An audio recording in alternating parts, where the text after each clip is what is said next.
if you're gonna go out on a date with your girlfriend and you're gonna make her a Philly cheesesteak, don't make her a Philly cheesesteak to eat like this. Make it like this. You know what I mean? Well, you're definitely going on that second date, bro. Whoever you are out there doing this for your first date, yeah, you definitely got the second date. That's for sure. Or maybe the wife. The wife will be very, very happy. Yeah? You're definitely getting a happy wife, happy life moment. You can't say it better. Cheesesteak. There are very few things in life better than a Philly cheesesteak. I mean, you've seen me make some incredible cheesesteaks in this channel already. And I'll tell you one thing, the original one is fantastic. And then I went to the next level and made the most expensive Philly cheesesteak in the world. That was just absolutely ridiculous. And to say that it tastes wonderful, it's a complete understatement. There's a reason why this sandwich is so popular in Philadelphia. But today I'm gonna show you something completely different. And I'm gonna urge you to give this one a try because this one might be the best one of them all.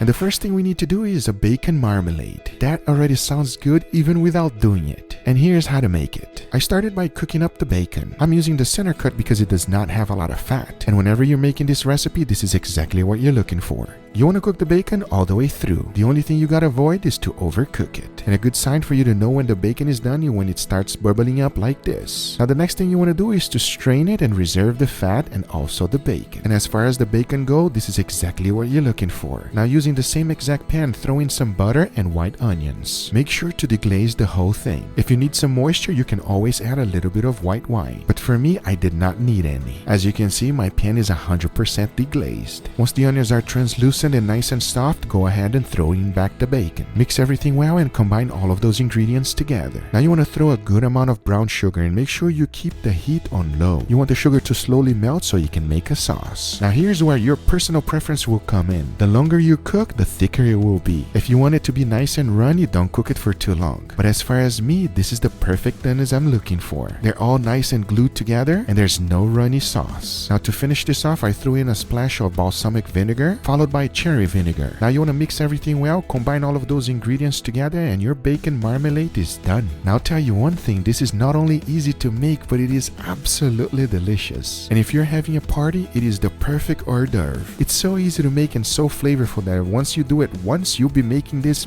many times. That I can guarantee you. Now moving on to the next one, this is not going to be Philly cheesesteak without steak. And for that, I'm going to be using this beautiful dry-aged ribeye, which was actually dry-aged for a total of 35 days. And if you have not seen any of my dry-aged videos, make sure you check it out how you can do this at home without any special equipment. It is easy to do and the results is always perfection. Like every dry-aged steak, the first thing we need to do is to remove the pellicles. They don't taste good, they don't feel good, and most importantly, they gotta go. By the time I'm done with the trimming, I'm left with a beautiful ribeye steak. That is as good as it gets. Because if you see the marbling, you already know this is gonna be amazing. Now let's talk about seasoning, and one of the best things you can ever do for a steak is to dry brine. And all you have to do is put salt on it and put it on a cooling rack and let it rest in your refrigerator overnight. This will make sure that the salt penetrates nicely deeply into the meat and make your steak even better than already is. So into the refrigerator it goes for 24 hours. Now let's talk about bread. I am a huge fan of sourdough bread.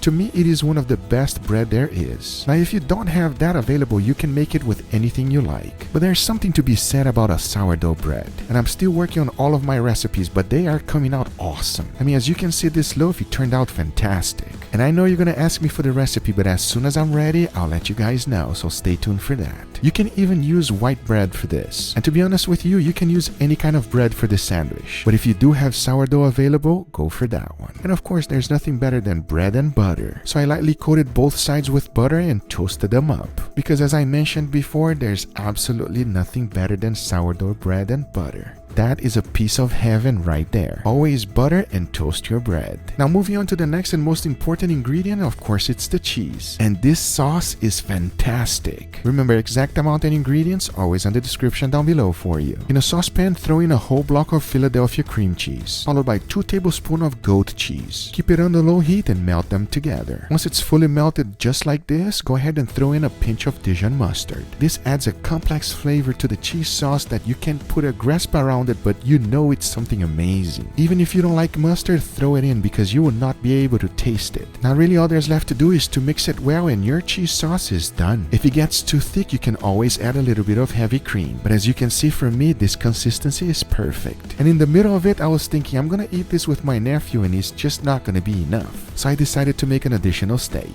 And the reason was because I was gonna have additional guests. But just between you and me and Angel were gonna eat the dry aged one and the guest is not. I wish I had more dry aged steak, but that was my last one. But now all there's left to do is to season them and get them ready for the grill. And for that I threw in freshly ground black pepper and garlic powder, nothing else. Because as you already know, when you have a beautiful steak like this, you want to keep it simple. To grill them, the first thing I'm going to be doing is putting a nice beautiful sear. Then I'll be using my wireless thermometer to cook them in indirect heat until they reach an internal temperature of 135. But now I say it is enough talking and it is time to cook them, so let's do it.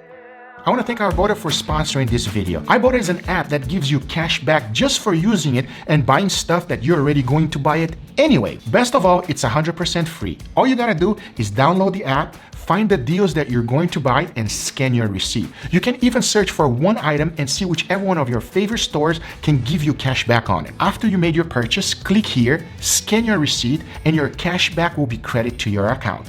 They can even give you cash back on your Uber Eats orders and also Grubhub orders. That I really like. The money you save goes directly into your account and you can cash out via PayPal, gift cards, plus you can get $20 sign-up bonus by using the link on the description down below to register. It's pretty good.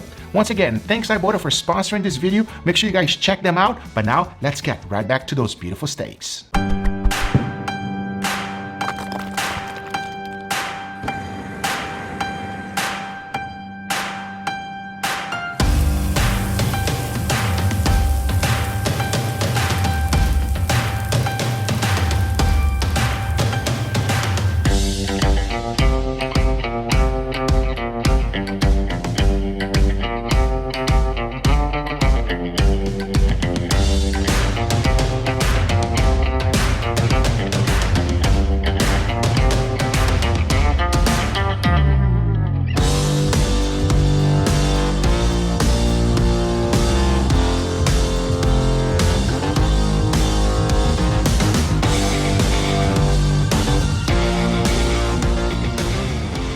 All right, everybody, here we have our beautiful sandwich. What do you think, Angel?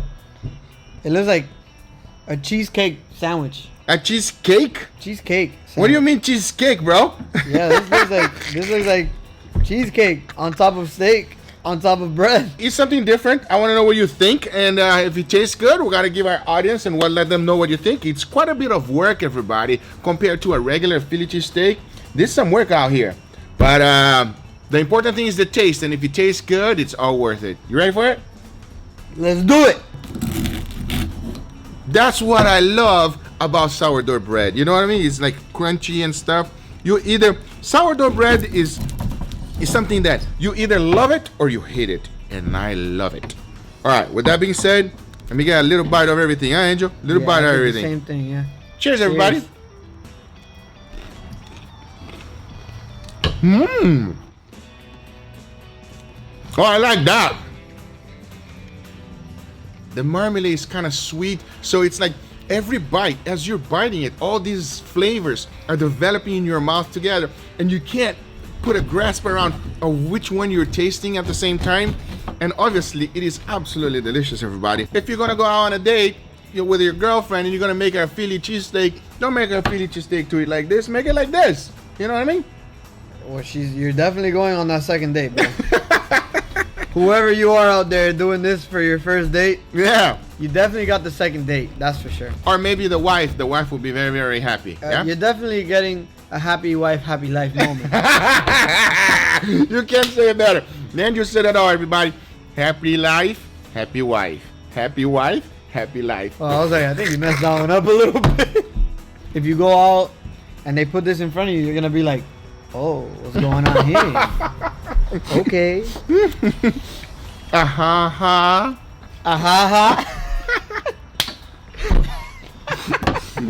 With all that being said, This is amazing. I hope so you good. guys give it a try. If you do enjoy this video and you like to see different takes on sandwiches that are traditional but in a different take, let me know in the comments below. We might make some more amazing sandwiches for you guys to try it at home. If you do enjoy this video, make sure you give it a thumbs up. If you're not a subscriber, be sure to subscribe for future videos. Remember, if you are interested in anything I use, everything is always in the description down below. Thank you so much for watching, and we'll see you guys on the next one. Take care, everybody. Bye-bye.